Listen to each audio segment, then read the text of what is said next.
Hello guys, Jack here, and today something a bit different for you. I went down to the Imperial War Museum in London this week and recorded my little adventure there. The main reason I went is that they've got a World War I exhibition there that's very detailed and has plenty of original pieces and replicas of stuff from the war. Weapons, uniforms, equipment, all sorts of different things and trivia, and with BF1 being set in the Great War and finding an interest in the details of it, I thought it would be cool to show you guys some of this stuff and talk about it a bit. Obviously, not everyone will be able to go to this place, but it's very cool and I definitely recommend it if you spend a couple of days in London. So then, I've picked out some of the most interesting exhibits and I'll explain what they are as we go. Some stuff in here I've actually mentioned in my World War I history videos that I've been doing recently, so if you're a regular viewer you might notice a few familiar things. One of the first things you'll see at the exhibition is the uniforms of a couple of the different armies,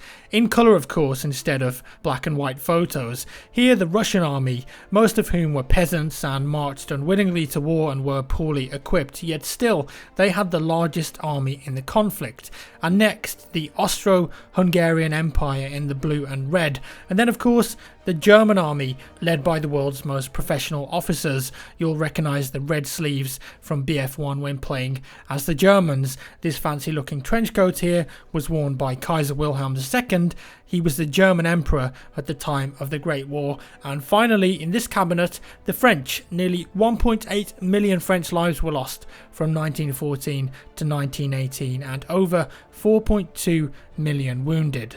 Check this out, probably one of the coolest cases in the exhibition. In here we've got a Lewis machine gun and two Lee Enfield rifles. One of them has a bayonet attached and the other a grenade launcher attachment. Yes, I think we'll definitely see the noob tube make a return in BF1. The Lewis gun is absolutely massive in real life and very imposing. The grenade launchers of World War I were fired by rifle bombers and came in a few different types. The one you see here is a cup discharger and the other type was a rod insertion into the rifle barrel. Moving on, this massive 42cm shell was used by the German Big Bertha siege mortars to smash open Belgian and French fortresses in key strategic locations. Big Berthas were symbols of Germany's military power and technological achievements, and they caused devastating damage to the human body. This one here is actually a French 75mm quick-firing field gun.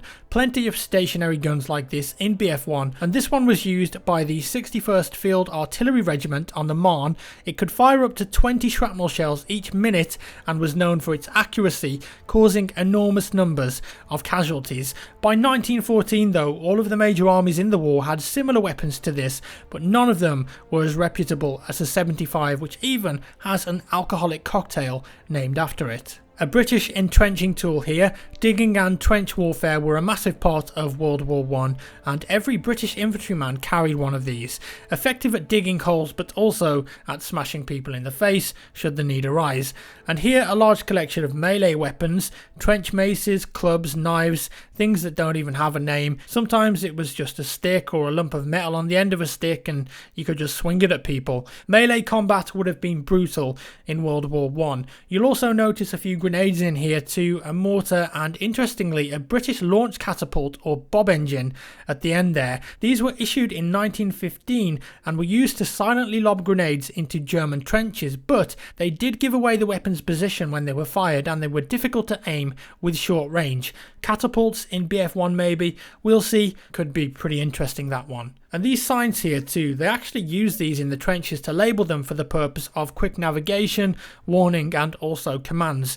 You could quickly reel off a street name and tie it to a location, then shouting or pointing at where you're being attacked from. Suicide Corner and Death Valley, well, their meanings are obviously quite apparent. Moving on, a Gewehr 98 German rifle fitted with a scope for a sniper. The snipers of the Great War trained their rifles on dips in trench walls or crossing points, waiting for careless or curious men to show their heads.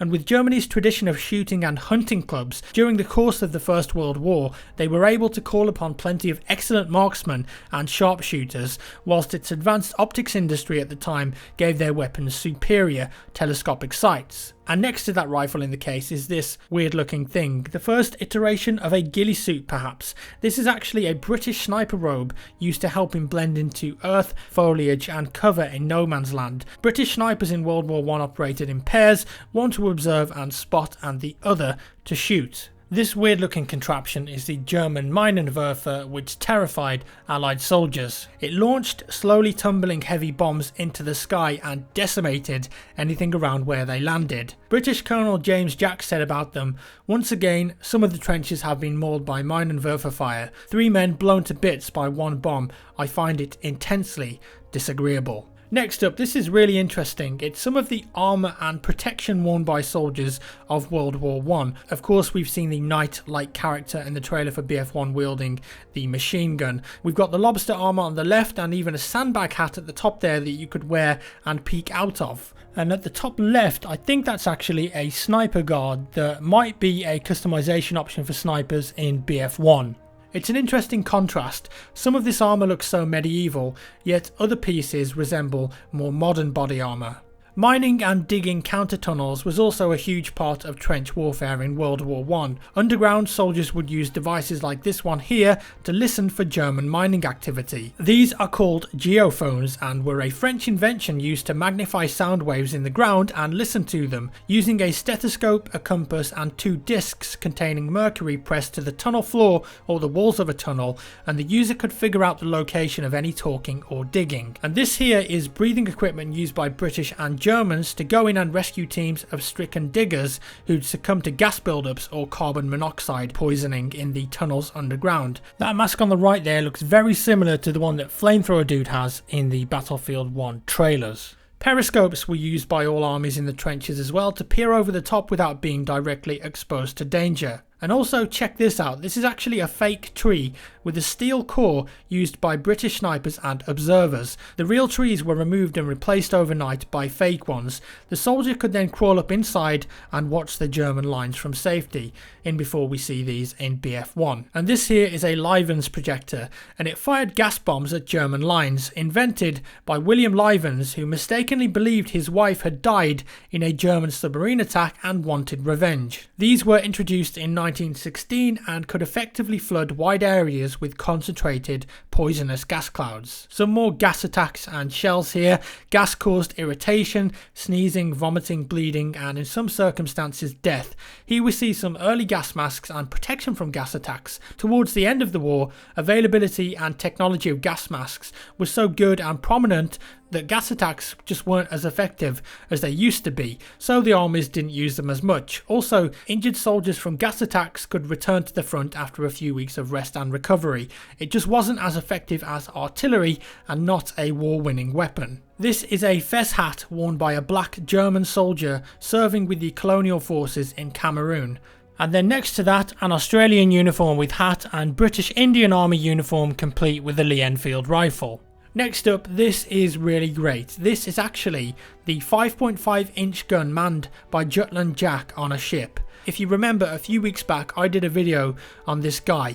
He was a 16-year-old boy who went to fight for Britain in the Navy, and during the Battle of Jutland he was a spotter on this very gun, and during an assault by German ships his entire team died apart from him, and he remained there at his post on the gun for 15 minutes badly wounded and waiting for orders. He was rescued, but sadly he died a few days later in hospital, but he became a national hero and was posthumously awarded the Victoria Cross. Absolutely massive this thing in real life, and it would have taken so much out of you in a physical and mental sense to operate. This marvellous gold beast here is a Russian Maxim machine gun. It was captured by the Germans and then rechambered to accept their own military ammo and used on the Western Front. However, it was eventually recaptured again back from the Germans, but this time by the British. And on the subject of ammunition, here is an explosive bullet from the Austro-Hungarian army. I bet you didn't think they had these in World War I, but yes they did, and I wouldn't be surprised if they'll make an appearance in BF1 too. This is a French poster depicting the Battle of Verdun. Germans attacked the fortress city, winning in a series of victories in the spring of 1916. But for France's army and its people, the defence of Verdun became the greatest test of their resolve to win the war. Now, what if you didn't want to join the British Army or refused to? Well, if that was the case, you were sent a white feather to wear and bullied into joining. If you were seen wearing this, it meant that you were being called a coward for not fighting for your country. Here, a case full of British SMLE Lee Enfield rifles equipped with bayonets and used at the Battle of the Somme, a terrible day for British history. The attack from the British was a disaster. In just a few hours, 19,000 soldiers were injured and 37,000 listed as wounded or missing. The French attack, on the other hand, whom Britain were allied with, was a major success. And this is a German MG08 machine gun used at the Somme, which fired up to 450 bullets per minute.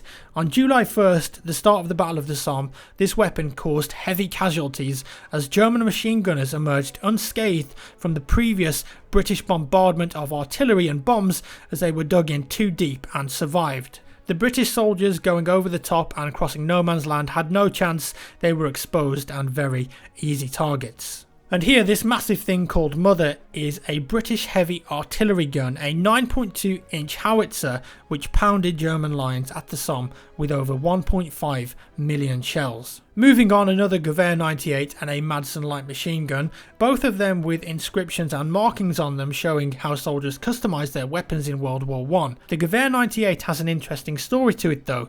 Canadian Captain Ralph Webb described how he managed to capture and steal this from a German. "I went over the top at Bucourt Wood. Lost my gun and a German officer nearby was about to give me a bullet. I managed to get him in a desperate hand-to-hand struggle, left him dead and brought back his rifle as a souvenir."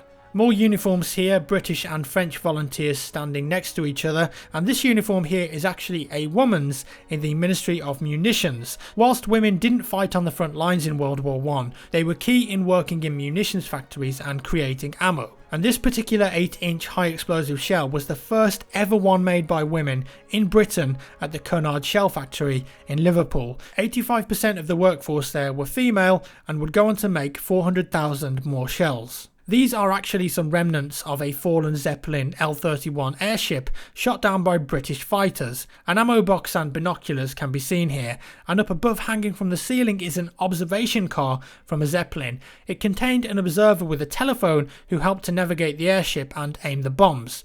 You can see one of those here too. Imagine seeing that thing dropping down at you from above. Very scary. The massive wooden propeller there is from a German Gotha bomber which was shot down by the fighter Devil in the Dusk over London in 1918. Gotha bombers make an appearance in BF1 of course, and their size is very imposing. The plane hanging from the ceiling there is the British Sopwith Camel. A sea mine next. Yes, they actually used submarines in World War I, and this one, interestingly, was laid by a German submarine. Where, you ask? Well, in the Thames estuary near London. Mines like these turned large areas of sea into no man's land for warships and merchant vessels. Perhaps we'll finally get a controllable sub in a battlefield game once again in BF1. A British officer's revolver here, although there were no revolvers in the alpha. I'm pretty sure we're going to see them in the full game. And now a walk through a trench with a British Mark V tank towering above and the Sopwith Camel in the sky. Some periscopes to look through along the way so you can see above the trenches. The Mark V tank in BF1 is known as the Landship and was first introduced to the war in 1918. The male Mark V was armed with 2 6-pounder guns and 4 machine guns, whilst the female version of the tank only carried machine guns. British tanks in World War I were incredibly slow and the top speed of the Mark V was only 5 miles per hour. Do they go much faster than that in the game? I don't know, I think so. The crew consisted of a commander, a driver and 6 gunners, and these tanks were notorious for breaking down. Some tanker headgear here as well. I've seen these in BF1. They were anti-splinter masks designed to protect the people inside the tank from hot metal fragments caused by bullets and munitions striking the outside of the tank's armour. And this fine looking thing here is a British Vickers machine gun which could hit targets up to 2 miles away, so effective in fact that they were eventually used as a form of artillery, not just for defence but also for attack. And this is actually a piece of fabric from the Red Baron's Fokker triplane. I covered this guy in a solo video. He was a crack German fighter pilot named Manfred von Richthofen, renowned for his skill and technical ability in a plane. He was shot down and killed by ground fire from Australian troops whilst pursuing a British fighter. And this here is an L-type camera, a major advancement in aerial photography attached to a plane used to observe ground targets, take photos of them and identify locations for artillery fire. A German P08 pistol here, confirmed to be in BF1. These were desirable souvenirs, and this one had actually been personalised by the soldier who owned it. You can just about make out that the grip is decoratively carved. Could we see this level of customisation in the game? Maybe we will. An MG08-15 light machine gun here. Again, absolutely massive these things are, but were light enough to be carried into a battle and manoeuvred. And what's interesting about this German soldier, as well as the grenade he's holding, is that behind him is a flamethrower. This is the Wex flamethrower and could project 10 bursts of blazing fuel for up to 30 meters, operated by two soldiers, one to carry the pack of fuel and the other to direct the flame. Germany pioneered the use of this terrifying weapon in World War I, but in BF1 it looks like you'll only need one man to operate it if flamethrower dude from the trailers is anything to go by. Here, a large collection of German shoulder straps taken from prisoners to create a record of all the German units faced by the British V Corps in the autumn of 1918. Plastic surgery. World War I was arguably responsible for the birth of plastic surgery. Over 60,000 British soldiers suffered head or eye injuries, and masks like these were made to be worn and hide their injuries when they returned home to normal lives. Even prosthetic limbs were created. This one here, an arm for William Horne, one of 41,000 British servicemen who lost their limbs in the war. And then at the end of the exhibition, a bit of a roundup of the war, who won it and why, what were the reasons for each country's success and failure, plus some medals and a beautiful painting of the signing of the Treaty of Versailles. Overall, this was a fantastic experience. I didn't include everything there in this video, of course. There's loads more stuff to see and learn about in the World War I section. I just don't want to spoil it for you or keep you here forever. I definitely recommend going to the Imperial War Museum in London to experience this for yourself if you've got a chance. It's free admission and has several floors which cover warfare throughout human history. Some World War II stuff, Cold War, modern warfare, and also the most powerful section for me was the Holocaust on the top floor. As always, thank you for watching, guys. If you enjoyed the video, give me a thumbs up. That would be amazing. If you didn't, a thumbs down, and I'll see you in the next one.